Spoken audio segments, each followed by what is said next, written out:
existing loan app po yung share ko sa inyo na nagbabalik siya sa Google Play Store, which is itong si Easy Loan App. Nakita ko kasi ang ads nito and mukhang promising na naman siya. Ako kasi kapag nakakita ko ng ads, so ibig sabihin may bago sa kanya and talagang pinupush na naman siya na utangan. Since available na naman siya sa public, so sisilipin ko ulit itong si Easy Loan App. Kasi the last time po na shinare ko sa inyo itong si Easy Loan po is dinownload ko siya sa V-App Store. Well, eto na nga, no, nagbibigay siya ng instant loan offer po sa atin and everybody can apply po dito. No income proof needed, no payslip. Well, FYI, si Easy Loan App po, under po siya kay Second Pay Financing na nasa SEC website. Under sa list of recorded online lending platforms. So, legit na ba siya? Well, guys, yes, I'm aware po no na nagkaroon ng cease and desist order po itong si Second Pay Financing kaya siguro matagal siyang nawala. Pero lifted po siya according po sa SEC website kaya siguro nakabalik po siya doon. At namumukha siyang legit ha. Well, anyways guys, pakita ko sa inyo yung ads na nakita ko sa Facebook at napaka-promising niya. Sabi niya pa nga dito no, kumuha daw ng 0 interest rate sa iyong unang hulog. Legit ba? At napaka-promising talaga ng loan amount, loan offer, loan details niya dito kung i-base ko dito. Pero of course no, malalaman natin lahat ng ito kapag sinubukan ko na po. But before I start, disclaimer lang po muna tayo no, I'm not a loan expert and this video is not sponsored and gusto ko lang po siyang i-share sa inyo para mabigyan ko kayo ng heads up before trying this loan app. And by the way, if you are new to my channel, nagre-review po tayo ng different online loan apps or online loan services, legit man or hindi, new man or existing, sinisilip ko po yan at sinusubukan ko mismo. Nagbibigay po tayo dito ng legit tips, reviews, and recommendation and what online loan apps or loan services to avoid. Kaya kung gusto mo mga itong mga videos, you can consider subscribing at i-click mo yung bell button para lahat ng videos ko i-update na notified ka. Well, in-install ko po siya ulit. So, bumungad agad po sa atin dito yung kanilang privacy policy. Na in-agree ko po for me to proceed. And dito po sa pinaka-dashboard niya po, may makikita tayo dito na credit limit. Ang dami nila. Mga loan app po ito at ang bumungad sa atin dito ay si Easy Loan and then dito sa baba si Express, si Instant. So, diba iba-iba sila. Pero dahil ang in-applyan ko ay Easy Loan, so ito lang po yung i-click ko. Well, here po we need to enter our mobile phone number and then click natin yung send code para mapadalan tayo ng verification code and then mag-create na rin po tayo ng password dito right away. And then after po nito, we need to fill up the loan application process po na mag-i-start po tayo dito sa basic information po nila. So, including our gender, date of birth, educational, marital status, backup phone number, kailangan natin mag-provide. At may questionnaire sila dito ha. At nakalagay dito if I own daw this phone and how long I have been using this phone daw na ginagamit ko. Bakit pa tinatanong nila yun ano? Dito sa baba is my addresses and as well as my email address. Well, after ko po ma-fill up lahat po ng ito, nakakaloka na. Meron po pala sila dito ang career and social information. Under ng career and social information, I need to input the industry I belong. So, nilagay ko lang po dyan others. And then, I need to input also my monthly income. At ito na nga. Kailangan ko daw i-input daw po yung aking Viber, Facebook link, WhatsApp, Instagram, at itong LinkedIn page. So, yun. Ito yung mga hinihingi nila. Nakakaloka. Kapag dito pa red flag ni sa akin talaga, biro mo, mandatory ko siyang ibigay or i-input dito. At kapag hindi ko naman siya ginawa, hindi naman ako makakapag-proceed sa next step. Pero syempre, ginawan ko ng paraan, finilapan ko pa rin siya. Finilapan ko lang din siya po ng non or NA. So, at least lang ma-fill-upan yung mga yan. Kasi kapag na-detect po ng system nila yan na na-fill-upan yan, magpo-proceed yan sa next step. Well, after po pala nating makakasurvive sa career and social information po na yon. So, ang next step po nun is the contact information or the character references na po. So, tatlo po yung hinihingi nilang contact dito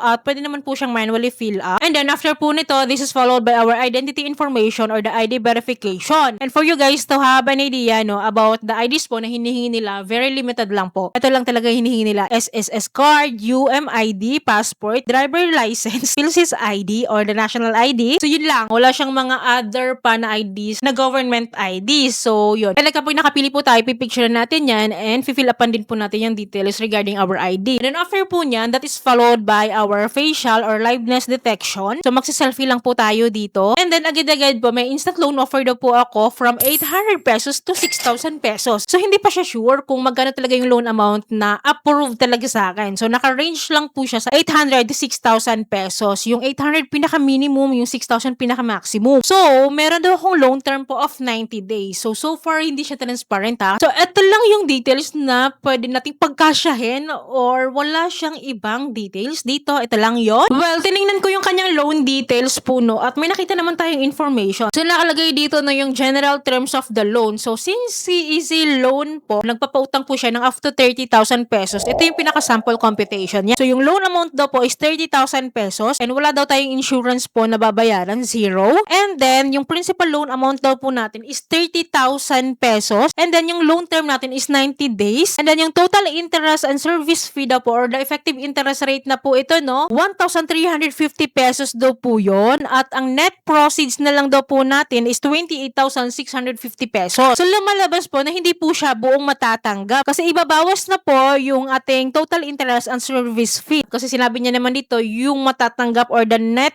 proceeds na lang po natin is 28,650 if ever 30,000 pesos po yung ating loan amount. So, ito yung kanyang sample computation. So, ibig sabihin nito, ganun po yung loan amount na ma-approve sa atin, hindi siya buong matatanggap. At sa computation ko lumalabas na 4.5% po yung effective interest rates nila dito. At hindi ko alam kung 7 days to pay lang ba ito. So, sabi niya kasi dito 90 days to pay. So, usually kasi sa first installment, doon natin malalaman kung 7 days to pay lang ba siya, 15 days to pay, 1 month to pay, or monthly ba tayo magbabayad dito. So, hindi pa natin alam. Pero, kung ako yung tatanungin nyo, maliit lang naman yung binabawas niya, 4.5%, kung it is what it is. Pero, ang cons nga lang doon, hindi po siya buong matatanggap according po dito sa loan terms niya under ng kanyang loan agreement. Well, since dito, ang offer niya po sa akin is nasa 800 to 6,000 at hindi ko pa nga malaman kung magkano ba talaga yung pinaka-approve niya na sa akin. Kaya nga naman sinubukan ko po siya. O, nag-take na naman ako ng risk dito kasi wala tayong makitang loan summary or loan details niya based dito sa in-offer niya sa akin. So anyways, bago pala ako makapag-proceed, I need to choose a withdrawal channel, either GCash ba or bank po. So, ang pinili ko po si GCash at nag-enter po ako ng aking account dyan. Pinili ko tong click to get cash. And then, nakalagay na po dito, no, your loan is under review. So, antayin lang po natin yung result nito kasi naka-under review na po siya. After a couple of minutes, guys, binalikan ko po ito at makikita ko na dito na apply later na. So, hindi lang siya naka-under review. At tinignan ko nga po kung ano yung status. So, nakalagay po dito, your order is not approved. Please apply again in 7 days. So, pwede na ako mag-reapply after 7 days. And ibig sabihin nito,